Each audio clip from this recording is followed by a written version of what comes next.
Hello and welcome to the PIH webinar series. It's great to have you back. This is the fourth in a row that we've done related to COVID. I'm Leslie Friday. I'm with PIH's Marketing and Communications team. And today we're going to be talking about our global approach to COVID-19. And I'm very excited to have three wonderful people, PIHers with me today. We have Emily Daly, Elizabeth Campa, and Nitumigaabow Champagne, and I'll introduce each of them in a moment here.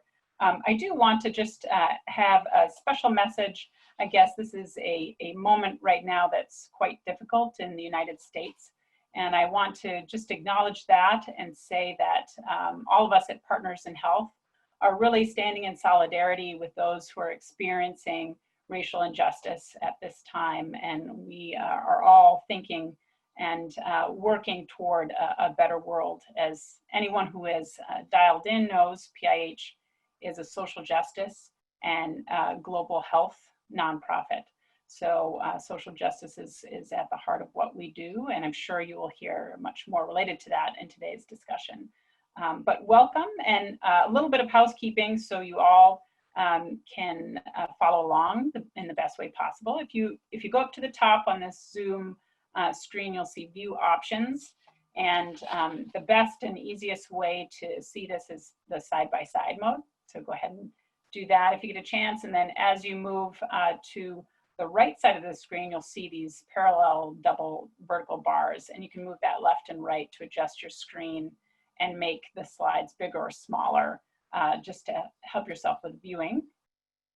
And we have received so many questions actually in advance of this that we're going to run with just the pre-submitted questions for our panelists today. So thank you for those who did submit questions in advance. And without further ado, I want to introduce everyone. And if you know people who were not able to view this today, there will be a recording available of this webinar afterwards, as well as all of the slides will be available on the PIH website. So Emily Daly is our PIH Director of Impact, and she's joining us today. She'll present first, followed by Elizabeth Campa. She's the Zanmi Lasante Senior Health and Policy Advisor. Welcome, Liz. And we also have Nitumigaabow Champagne. He's COPE's Executive Director in Navajo Nation. So I will turn over the mic first to Emily and take it away. Great, thank you so much, Leslie. And thank you everyone for joining us and for the opportunity to share a bit about our global COVID-19 response. So I wanted to start off with just a background of Partners in Health. So I'm assuming that many of you know PIH and who we are and what we do, but it's always good to ground us and to remind us in who we are as an organization. So Partners in Health is a nonprofit. We are a social justice organization striving to make healthcare a human right for all people, starting with those who need it most. And so when we apply this to COVID, this really is part of our mission, is to ensure that anyone who needs care and support has the opportunity to get that care and support that they need and that they deserve. Acknowledging Leslie's important message at the start of our conversation today about standing in solidarity with those experiencing racial injustice in our country, in the US and all around the world. That is part of who we are and a key part of the work that we do and how we respond around the world, not only with regard to COVID, but our global work. So if we can go to the next slide, please. So just a moment to talk about our mission. Our mission is to provide a preferential option for the poor in healthcare. By establishing long-term relationships with sister organizations based in settings of poverty, Partners in Health strives to achieve two overarching goals. First, to bring the benefits of modern medical science to those most in need, and to serve as an antidote to despair. And so if we go ahead to the next slide, I will set the stage for what my colleagues Liz and Nitumigaabow will talk about by really talking about what our goals are in the global response to COVID-19. And so what we're aiming to achieve is really containing and controlling the spread of COVID-19, ensuring that the patients we serve in the 10 countries where we work around the world are provided with dignified care, not only for COVID-19, but for anything that they might be coming into our facilities with, or experiencing in the communities in which they live. And then really to demonstrate to the world what aggressive action in vulnerable settings can do and can achieve. And so we use a little mantra called test, treat, trace, and accompany. And in the next slide, I'll just go into what that really means, breaking this down for us. So Partners in Health has 4 approaches to responding to COVID-19. And so as many of you know, we're working in 10 different countries around the world, and also have started a response in Massachusetts, where we have one of our administrative offices, and in the US as well. And we have the opportunity to share more about that in other webinars. So our 4-pronged approach to our response, which Liz and Nitumigaabow will really apply to how that is going in Haiti and in Navajo Nation, is first and foremost to protect patients, communities, and staff against COVID through the initiation of safe testing, triage, and isolation. And so we know from our own experiences, from our own families and friends and communities, just how important access to testing, access to triage, and access to isolation are. And we know that in many places, those things are more difficult to access than others. We've seen the challenges in getting access to safe testing in many of our own communities, and really need to work on a comprehensive approach, not only at the facility level where we work, but also in communities where we can ensure that families who are living in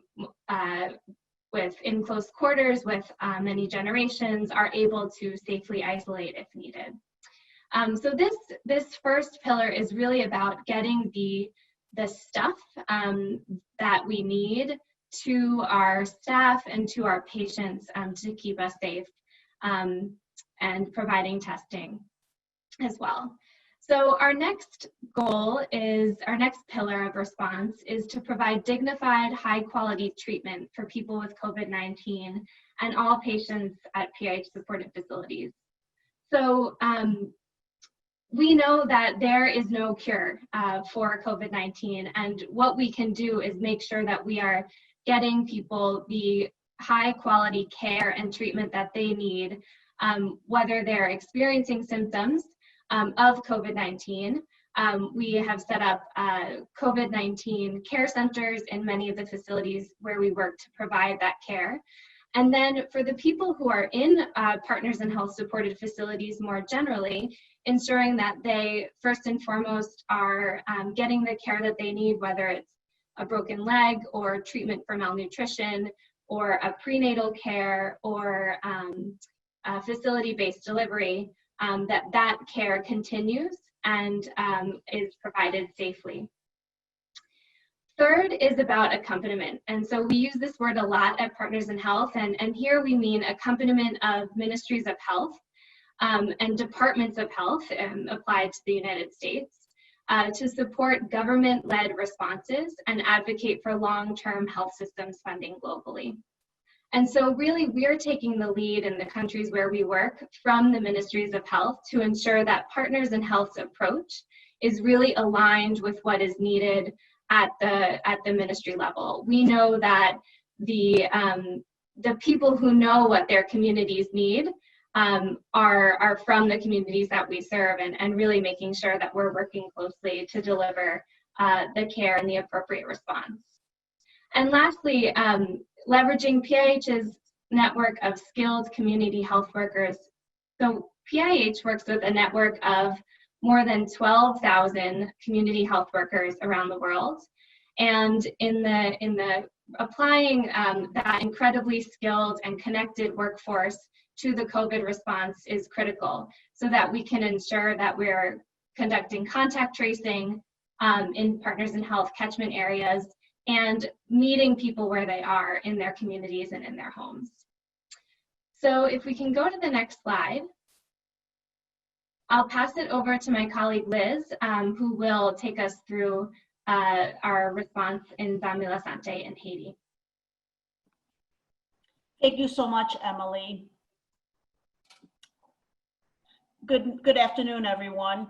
As you can see from this map, Zanmi, Lasante, as Partners in Health is known in Haiti, has health sites across the central region of Haiti.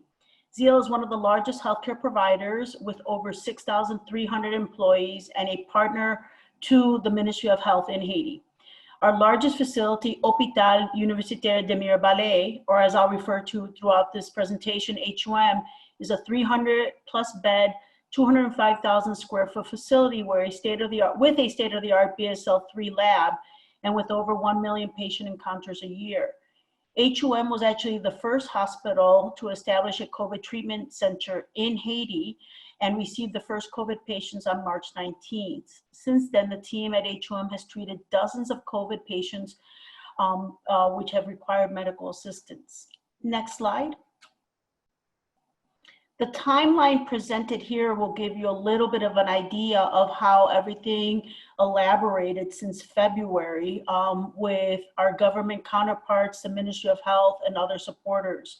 ZL was requested by the Haitian Ministry of Health in February to prepare for COVID. Since then, we have set up a number of sites to treat COVID patients in Mirebalais, Hinch, the border with the Dominican Republic at Belader, and in the next few days, our site at St. Mark in the Lower Tibonite.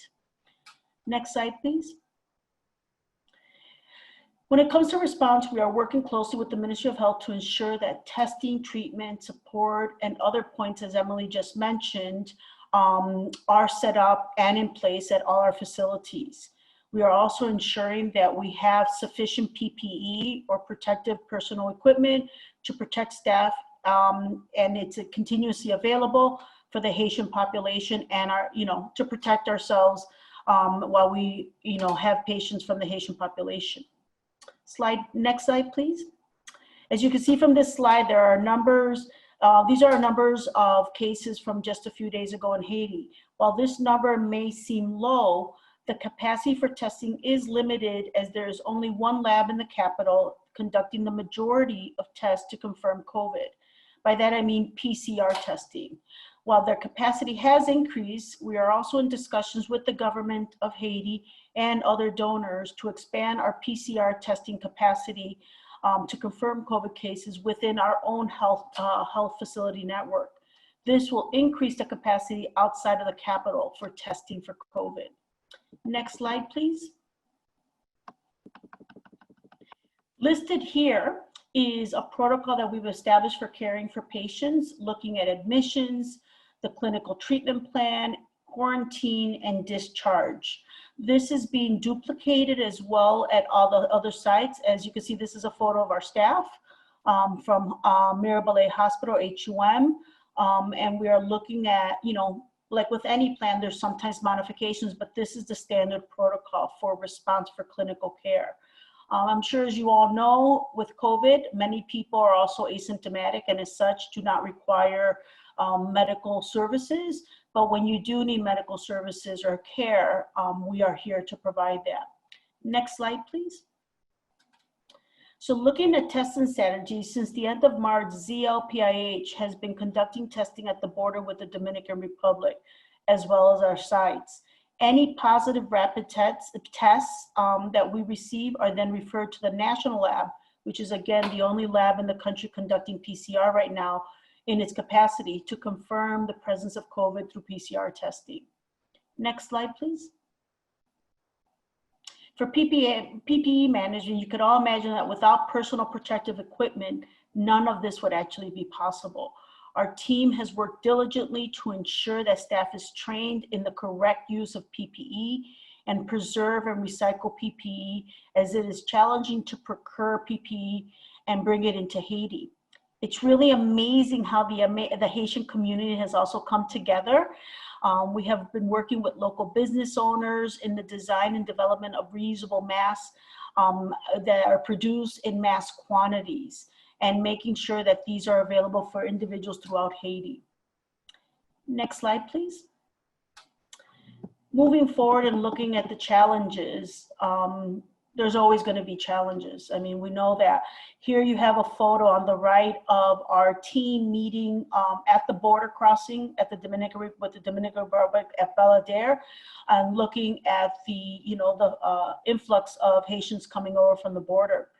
At the moment, there is a limited amount of available beds in Haiti for COVID patients requiring medical attention.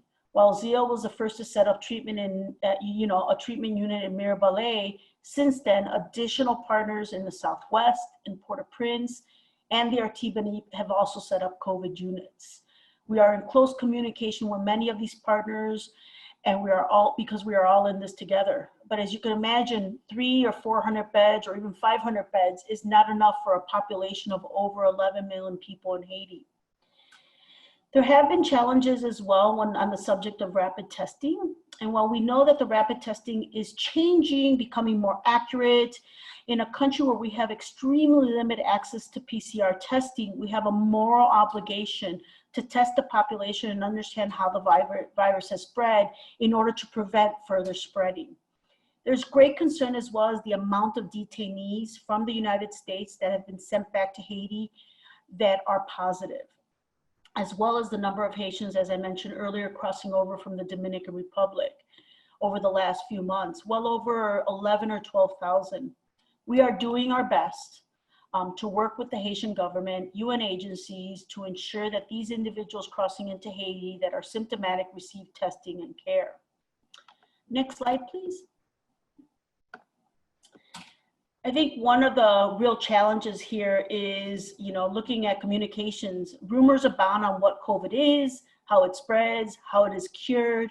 We're working closely with local and international media, our social media network, community leaders, and our teams to dispel these rumors and false information on Haiti. If I may end on this note, just over half of the population of Haiti is under the age of 25. While we know that COVID has generally affected more of the older populations overall globally, we have no idea how COVID will affect a population that has experienced malnutrition for generations, waterborne diseases, cholera. And while we're happy to report that HIV and TB is much less now than what it was 20 or 30 years ago in Haiti, there is still a small percentage of individuals that are affected by HIV and TB in Haiti. For this reason, we need to work as much as possible to ensure that the Haitian population is protected and care is available to them if a positive COVID test requires medical attention. Thank you so much. Over to Nitumigaabow. Thank you. Yatehe, it's a pleasure to have you all with us today. I'm the executive director here, representing for Navajo Nation for COPE, our operations partner, health operations there. Navajo is the largest landmass, continuous landmass reservation in United States. Has a population about a little over 350,000. It encompasses 4 states in the Southwest United States. In American Indian country, we have some of the highest healthcare disparities in the nation. We have the highest rates of type 2 diabetes, hypertension, cancer. All of this plays into impact when we're looking at COVID and the high rates of transmission and mortality rates here on Navajo Reservation. American Indians face some of the highest known rates of disparities and longstanding injustices faced by our people with our relationships with local units of governments, states, and also United States government. A lot of the policies and practices that have occurred have destroyed our traditional lifestyles, including our traditional food systems that come into play with where we're at today. Next slide, please. Okay, COPE has been actively involved in over the last decade here in Navajo Nation. This is a reservation map showing the rates of infection in the nation. The number of cases, as you can see, as of May 31st was 5,448. with a testing of 30,108. We have the highest rates of infection per capita population in the United States. And so there's a lot of different reasons of why there's a high rates of infection. Our infrastructure, 30% of the population lacks access to running water, and 40% of the population lacks access to electricity. When we talk about home sanitations, washing your hands, and even going out to get water are all reasons why the infection continues to spread. When we look at Indian Health Services, which is a primary federal responsibility to provide healthcare to Native people, including on Navajo Reservation, Indian Health Services has some limitations, specifically early on with being able to get personal protection equipment and tests, and we're unavailable. And so COPE has come in to assist the nation in their efforts towards that. But it definitely was critical impact early on. Much of Navajo Nation is in rural communities and they're remote. We see high rates of infection because of also multi-generational homes. A typical American home may be 3 to 4 individuals, where multi-generational homes on Navajo can have a dozen individuals living in one hogan or house. We have limited access of grocery stores, and individuals have to travel long distances to be able to get not only water, but also access to groceries. And so it causes overcrowding at that point in time on hub spots like Gallup, where a lot of individuals come to shop. Navajo Nation took swift action right from the start by having lockdown on their reservation, curfews, and also quarantine impacted communities. Some of COPE's response that we did with our partners with Navajo Nation Department of Health and Indian Health Services. Sorry, next slide, thank you. Perfect. We operate 4 respiratory shelters and 1 green shelter, and that equates to about 250 beds. We also provided over 40 providers of volunteers for help with surge staffing on the reservation, both for 638 clinics, which is Navajo Nation's clinics, along with Indian Health Service clinics and hospitals. We produced over $75,000 in coordinated of personal protection equipment to go out to Indian Health Services, first responders, our contact tracers, and community healthcare workers. We've had now over 20 tons of emergency relief aid to impacted communities like Chilchimbito, which are in quarantine due to the high rates of infection, and individual families who are not able to go out due to their health risk. These supplies are sent out throughout the nation. Specifically, though, we're targeting 3 areas: Akante, Chilchimbito, Denihasto, which is ground zero for the outbreak. And the supplies are brought in as a no-contact drop-off, meaning that they're not actually waiting in long lines to get supplies or being brought to their homes. We focus a lot on education and outreach. Educating and outreach looks much different in Indian country. Many individuals, Navajo is their original language and first language. And so in having outreach into Navajo to be able to have not only in the hospitals and pamphlets and stores, but also on our social media presence to really help and engage the community about the risk of COVID-19, which translates, or what they call in Navajo, the big flu. This has greatly helped us to be able to reduce the spread and also help to be able to educate individuals of safe precautions, whether it's social distancing or wearing the mask.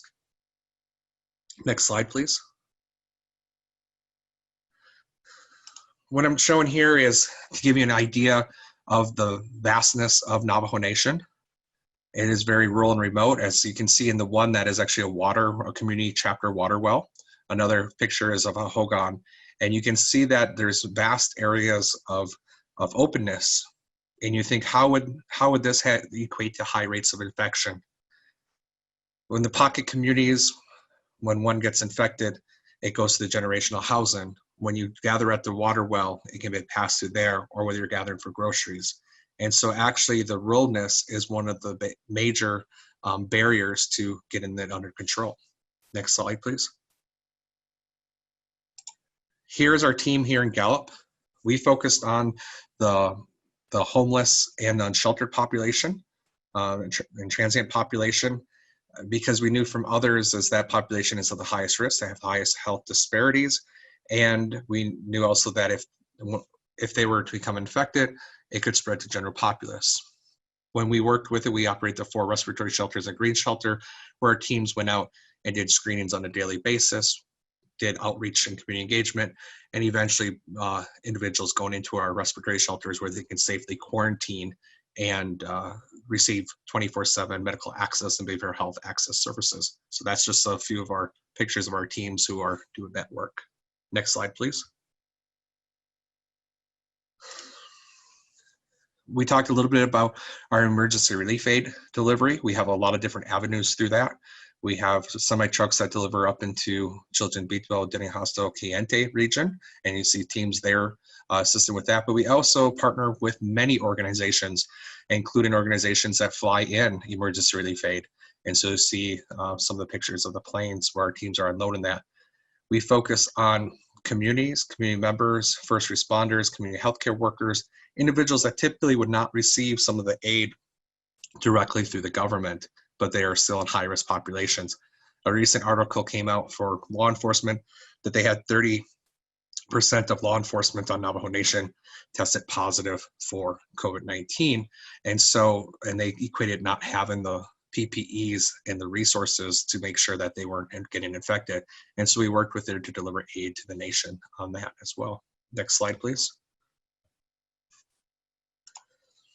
Kind of gives you an idea of our typical office setting is on the left pictures, and on the right pictures is we're seeing the same angle of how our offices look now. What it's not shown is that it's a very long office and it's completely covered with supplies. Every day we get in more shipments of supplies and we ship them out, whether it's emergency relief aid, PPEs, you see gallons of hand sanitizers, critical needs for our community that we help with distribution. Our last slide, please. And one of our more recent initiatives has to do with helping with surge staffing. When the increase of rates of COVID-19, we noticed that our capacities were already limited in nature.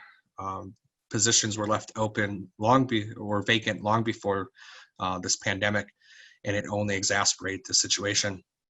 We worked with many organizations to bring in volunteers or individual clinicians who wanted to volunteer to help with logistical support, planning, and orientation, to be able to allow them to participate in volunteering at Indian Health Services 638 clinics and also 638 clinics. Here's just some pictures of some of the volunteers who flew in and did their commitments.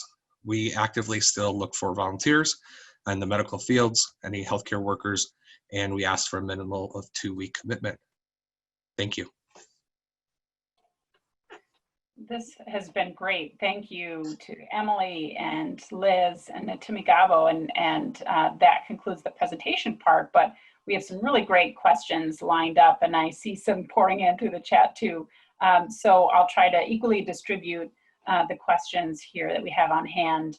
And so the first one, I believe, will go to Emily. Emily, we know that in the United States, it's been difficult for all types of care providers to get proper protective equipment and testing too. So how are we working to make sure this is equally distributed among all of our teams globally? If you could address that one, please. Thanks, Leslie. And this is such an important question, especially in the context that many of those who are listening, whether in the US or in other countries, will know that countries like the US have actually banned export of PPE outside of the US. So we know that PPE and ventilators and critical equipment are needed everywhere. And that ban on export from the US to countries without ability to purchase this really critical equipment in country has been a real challenge.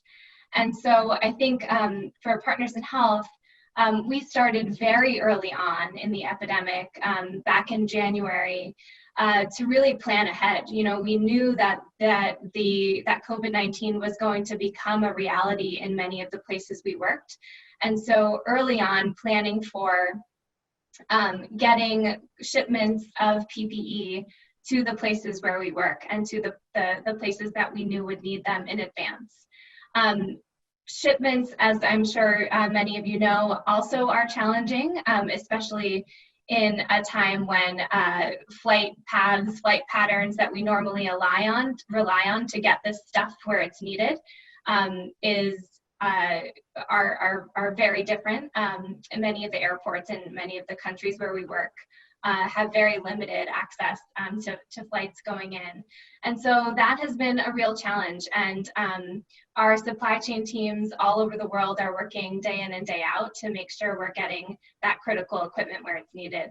One other thing I wanted to mention is that we also early on planned for how to get rapid diagnostic tests to the country sites.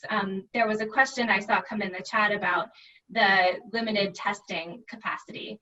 And that has been a narrative that we've all seen in the news as well about how to get testing to places that need it. And rapid diagnostic testing is something that PIH also decided early on that we would invest in and get to the places that we need it, so that we could have that critical lens into what the epidemic is really going to look like.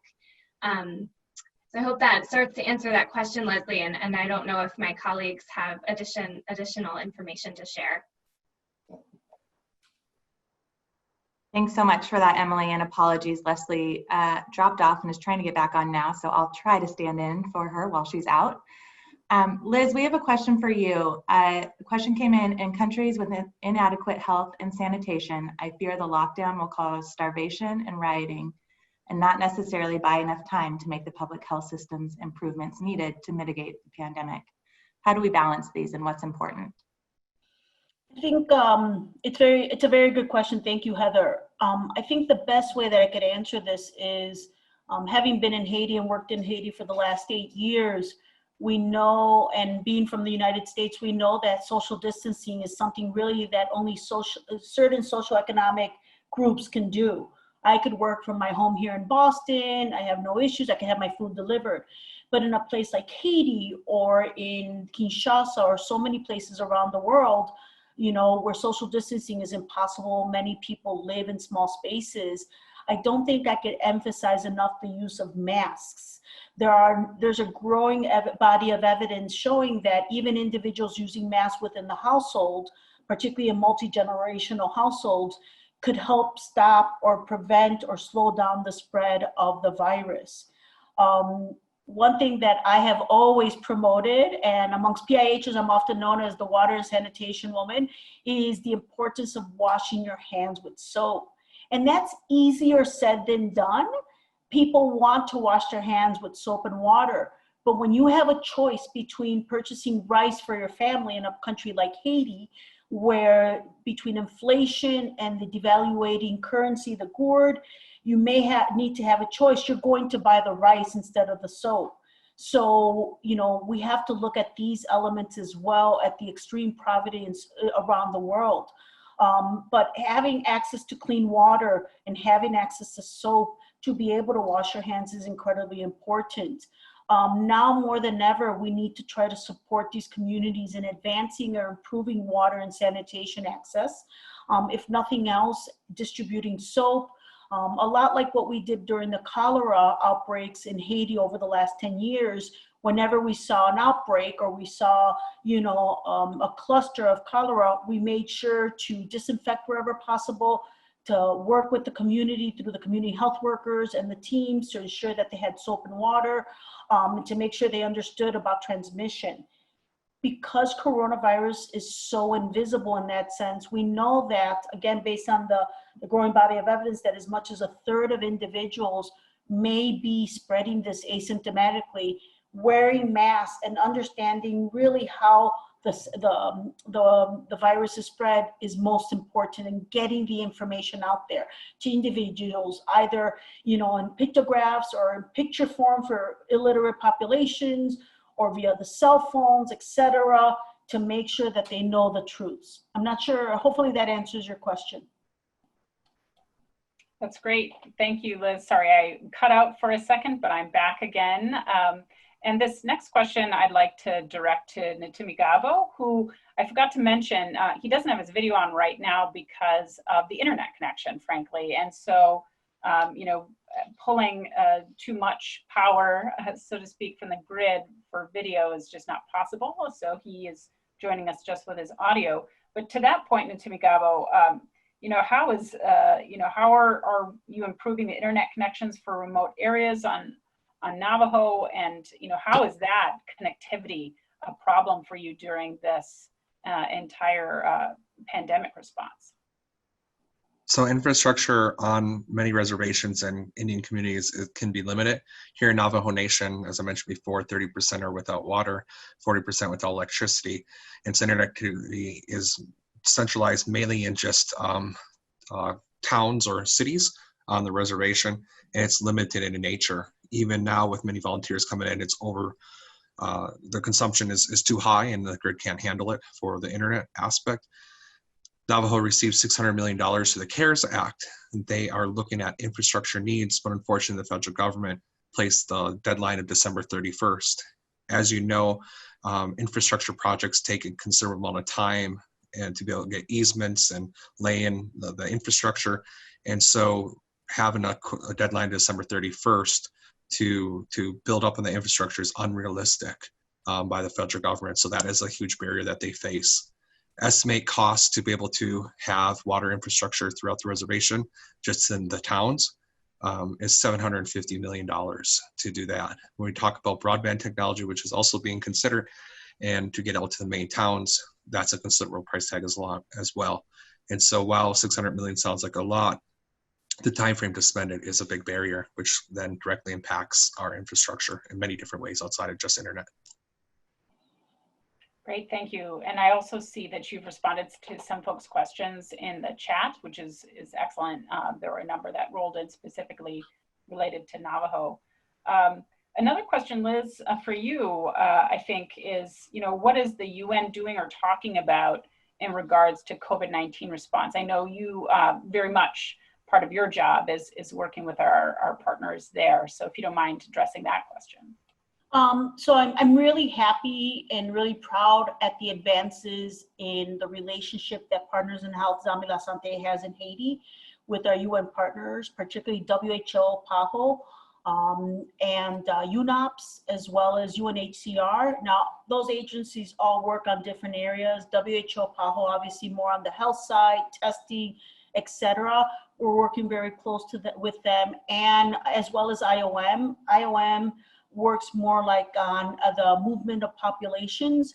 And so, as I mentioned in my presentation, there is a real concern as to the thousands of Haitians that are coming over from the Dominican Republic on the border. Many of these people are coming over with almost nothing, the clothes on their backs, you know, no food, nothing. We do not know their health status or anything. We don't know what parts of the country they're going to. So we are doing our best to screen these individuals at the border, and hopefully through ongoing partnerships with our UN colleagues, because although there's only 6 official border crossings in Haiti, there's in the Central Plateau, which is one department or province that we work in, there's 60 unofficial entrances. So you can imagine that multiplied along the whole Haitian Dominican border. So we're working with some UN agencies on this. We're also looking at how, with the support of UN agencies, we'll also be able to increase testing capacity and really all be on the same page on how we could do this. So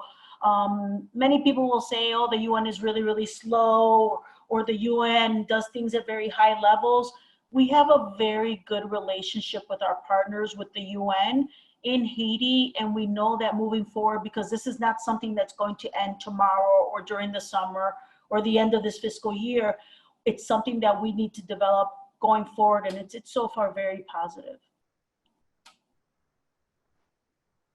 Thank you very much for that. I think the next question I would like Nitumigaabow and Liz, I think, to respond to. Emily, feel free to jump in too if you'd like. And you did address this in your overall presentations, but I think it's interesting. People struggle with this idea of quarantine in the United States, and I think we are in a situation that is much more privileged, right, than many of the folks we work with directly. So what does that look like when you have to, social distance, but in multi-generational families, or isolate, or how do you get food when you live on less than $2 a day? So you really can't stockpile. Could you talk to maybe some of those aspects? And maybe Nitumigaabow, if you want to take the first attempt. Definitely, thank you. Yes, social distancing and self-quarantine poses a considerable challenge, as I mentioned in the chat box.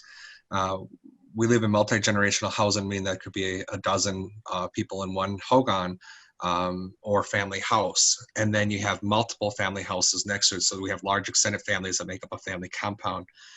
They may have in the family compound one water source there, if they're lucky, where they all can gather. If an individual comes out to go shopping and they bring back and they end up being infected, the chances of them to quarantine by themselves in their own bedroom with a bathroom is unrealistic. And so all the family in the household would have direct exposure, and most likely the extended family as well. As it appeared on ABC, one of our families, that's exactly what occurred. And while they were burying the son, the dad and husband, he ended up passing. And so there's a cultural way as well of burying and having the relatives that put their passed on ones down, and that they no longer reside in their hogan once that occurs if someone passes in it. So it's all provide challenges when you think about self-isolating and quarantine. That is the reason why we did the respiratory shelters, was to allow individuals to have a hotel room, to be able to quarantine safely, have access to food, water, medical care that they would need. It's one of our biggest initiatives, and have been replicated throughout Indian country now today. And if I may add to that, thank you, Nitumigaabow. I think one of the things that we really struggle with, which I mentioned a little bit about, is the lack of funding. Again, when over 80% of the Haitian population live on less than $2 a day, and you have 6, 7, 8, 10 individuals living in one room spaces, how do you social distance? Particularly in urban spaces where it's even more close quartered. Again, the use of masks, I think, is incredibly important, because we know that, when one person is wearing a mask and the other person is wearing a mask, that the transmission rate goes down quite low. Another thing is really working with the community health worker network that we have in Haiti throughout the areas that we work in. Is those community health workers know their communities the best. They're the ones that are often the most trusted individuals when it comes to being able to share or recommend how to do things. So we are in the process of working closely with our community health workers, ensuring that they're protected as well from the virus, but making sure that they're well trained on how to deal with these types of questions or these types of situations. Because at the end of the day, if, let's say, the caregiver of the family or the mother or the father end up getting coronavirus, the likelihood of them spreading it to the other individuals because of caring for small children, et cetera, is much, much higher. And this is where, again, I cannot emphasize enough, we are very lucky for many of us that are able to social distance, but that's not a reality for the vast, population in the world where that's just not possible.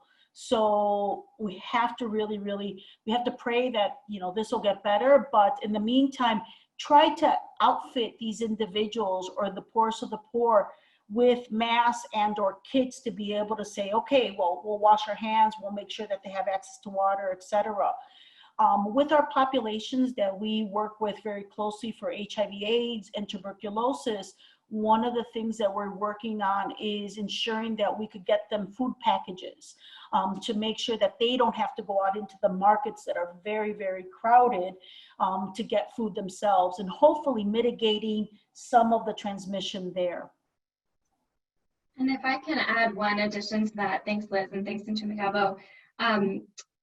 An alternative that we have set up in many of the places where we work, many of the communities and outside of the facilities in some of the countries where we work, are actually establishing safe isolation and or quarantine spaces. And so to just distinguish the difference between those two. So quarantine is if you're a suspected case of COVID and you need a place to go to be separated from your family and can't do that safely in your own home. There are safe spaces in schools, in churches, and other places where you can go to safely quarantine away from other individuals in your family to keep them safe. And so I'm specifically thinking of our teams in Malawi and Sierra Leone and other places that have set up these safe quarantine spaces.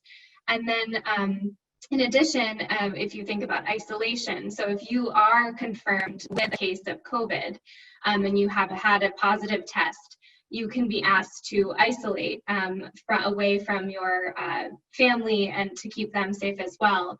And so an isolation space is also being set up usually at a health facility, so that you're really close to the health facility if you were to get sick, become symptomatic and need to seek care. You could move from that COVID isolation space into the health facility itself. So that's our approach to making sure that people can safely quarantine and isolate outside their homes in many of the places we work. And I think just to add to, many people in the US, and I see the questions coming through the chat as well, also may not have access to or the ability to safely isolate or quarantine outside of their homes. And with our work in Massachusetts, we're working with a cadre, a workforce called a care resource coordinator, who can work with families who have had a positive case in their own homes to think about the best approach to be able to quarantine or isolate safely. So it's a really important question. If I could add to what Emily said, and to confirm, in Haiti, we do have isolation and quarantine spaces at our treatment sites as well. And not everyone, but for many of the individuals that have come to our facilities for medical treatment, who've required medical support, they have come with several family members. I think our youngest quarantine patient was about 2 months old, who had come in with her mother because her father had been infected. That was literally one of our first patients. And we are trying to provide those services as well. That's great. I think maybe, again, each of you can chime in for the next question, and I'll start with you, Emily. But in our name, it's Partners in Health, right? So how are we utilizing the public health infrastructure and other partners and experts in this to improve the quality of our work globally? Who are we seeking out locally to be that partner? Thanks, Leslie. It's a great question. So I think first and foremost, and it gets back to what I was speaking to earlier, to kind of kick the conversation about the importance of accompaniment to the ministries of health for workers in the situation of COPE that need health service, and to really make sure that we are aligning the Partners in Health, quote unquote, response with the ministry response, because that's our goal, right? Is to partner with the government, whether it's national or districts or local, to make sure we're aligned with getting what's needed to that community. And so I think first and foremost is our Ministry of Health counterparts and partners. And then I think we, are working every day with our different partnerships teams around the world to ensure that we are plugged into the various ways in which global multilateral agencies and funding agencies are working and mobilizing to respond and prepare for continued response to COVID-19. So ensuring that we're plugging into, for example, the WHO's approach to getting testing and PPE and other things to the different countries where we work. And maybe I'll turn over to Liz to add some more experience. But I think that, globally we see this as something that we are planning for now in the long term. And so partnerships are absolutely critical to have that continued response.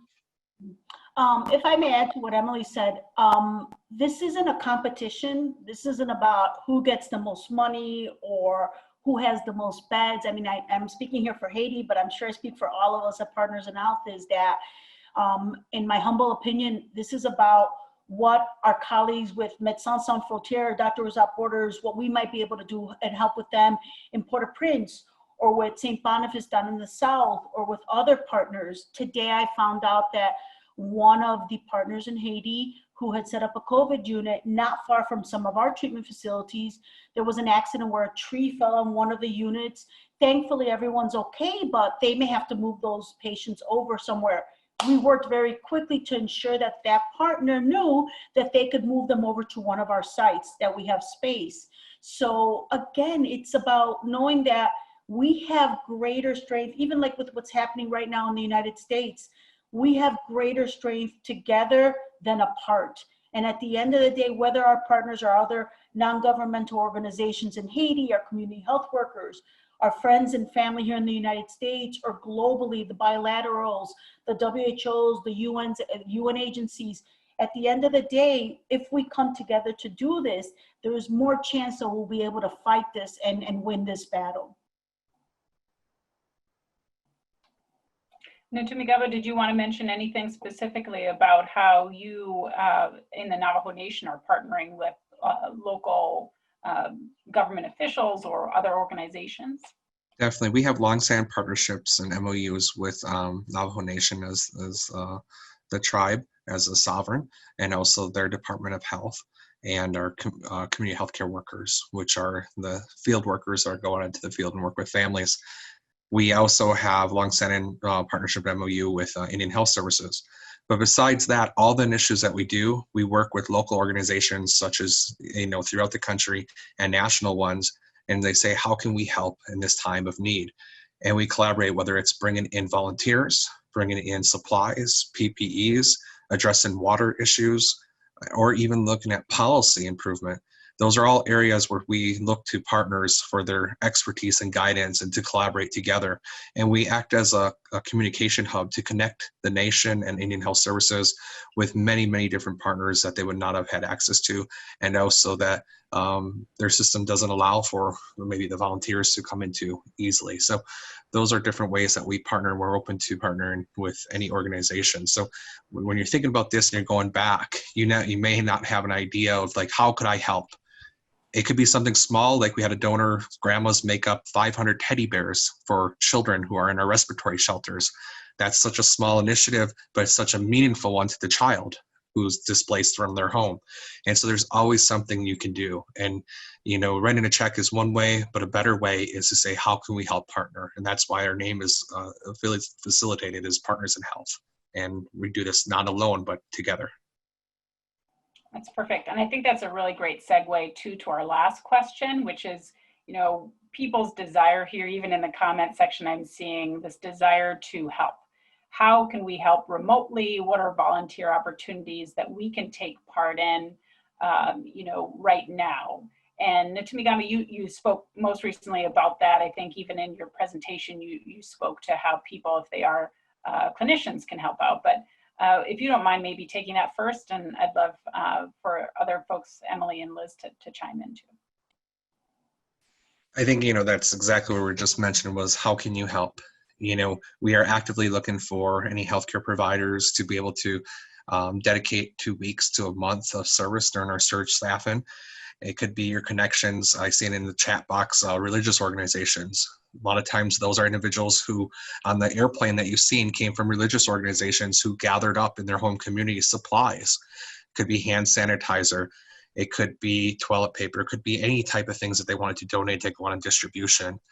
Baby formula, diapers, those are all things that are needed for a lot of our families. And so there's many different ways that you can help. And it's really about looking at what your area expertise is. And if you're interested, contacting, reaching out, we, whether through Partners in Health directly on their website or through ours, it does not matter. We're one family. And so we look forward to partnering with you guys in the future. I'm talking to the participants and panelists.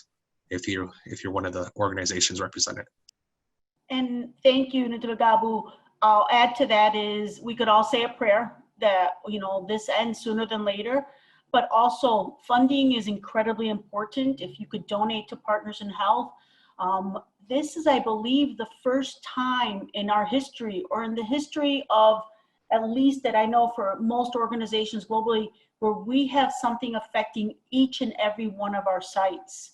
So we can't divert funds to Haiti or Malawi or anywhere. We have to be able to work in all our sites. And I think that's really, really important. I go back to supplies. There is a process for accepting supplies and materials. It's interesting, we are looking to see how we could have individuals, you know, donate time in Haiti, physicians or clinicians. The challenge there is of how to get to the country, given that the airports and borders are closed. But I see a number of questions in the chat that I'll be happy to answer later. But at the end of the day, I think really also getting the message out. Any of you in this call right now had enough, you know, had enough in you to listen to this presentation today. Tell people about what's happening in other parts of the world. I think in many ways we've been very fortunate in a lot of parts of the United States, but we see just here with Nitumigaabow the challenges we see in Navajo Nation. You know, we need to try, even if it's $5 or $10, it's really important to put it out there and to be able to support the programs that Partners in Health is doing. Someone asked in the chat about how, you know, the United States stepping out of the WHO might affect this pandemic. It will. I know, and I'm understanding that many nations are coming to the aid of WHO to meet the gap that will be present because of the United States stepping out for funding the WHO. So we have to just double down and make sure that we're supporting them as well. So at the end of the day, individuals can make a difference through prayer, through being able to provide a few dollars, through donations of supplies or reusable masks, soap, hand sanitizer, etc. Thank you. Great. And Emily, did you want to add any other last words?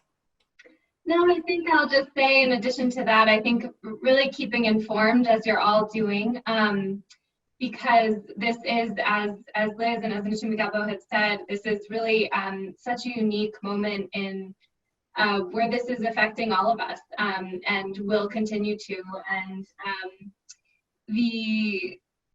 with PIH, we first and foremost want to think about and do think about the most vulnerable and those who will be most significantly impacted by something like COVID, but also, you know, recognizing that all of our work is continuing, right? Because we're responding to COVID doesn't mean that we are forgetting about malnutrition or forgetting about HIV or forgetting about access to safe delivery. And so just staying informed and getting involved in your own local communities as well, in this kind of virtual world is just equally important. So thank you.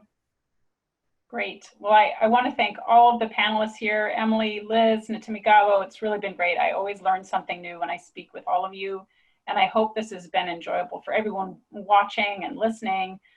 Thank you for all your comments. And if you do want more information about PIH and the work we're doing, both in against COVID and around the world, as Emily says, that mission has not stopped, please visit pih.org to get more information. You can also follow us on Twitter and Facebook, Instagram. We're everywhere on the social media platforms, so definitely follow us for that. And if you can, consider a donation today. You can find donate information as well at pih.org. So thank you very much, and I hope you can join us for the next webinar in a couple of weeks. Take care. Bye.